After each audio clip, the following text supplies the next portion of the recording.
Now we are turning to a developing story. A North Texas man is now in custody and accused of threatening the head of Homeland Security along with ICE agents. Officials say that posts were made on Facebook shortly before he was arrested in McKinney.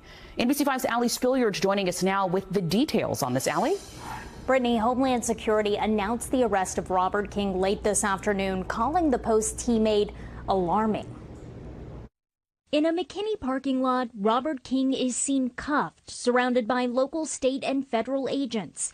Homeland Security says Texas DPS, the Kaufman County Sheriff's Office, and McKinney Police worked alongside them to arrest the U.S. citizen, who they say made terroristic threats against ICE agents, and DHS Secretary Kristi Noem on Facebook. A DHS spokesperson shared one of those posts with NBC5, in which King threatens bodily harm against Noem and characterizes her as a Nazi.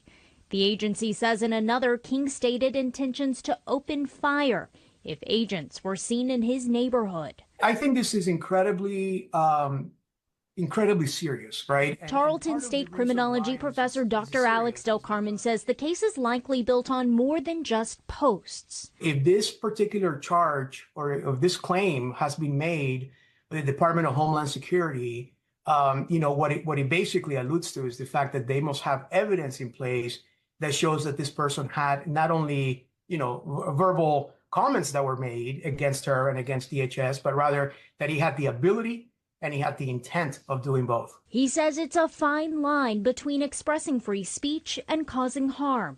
Today in a statement, a senior DHS official told NBC5, like Secretary Noem said, if you threaten or attempt to harm a law enforcement officer, we will find you and prosecute you to the fullest extent of the law.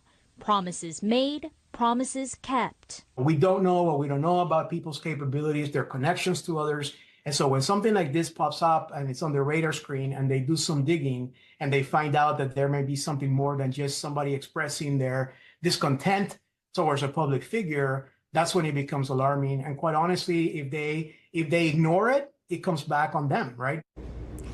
Because of that, Del Carmen says he believes that we'll see more of these kinds of arrests in the coming months. Of course, we will continue to monitor this case here in North Texas and bring you updates. Brittany. Allie, thank you.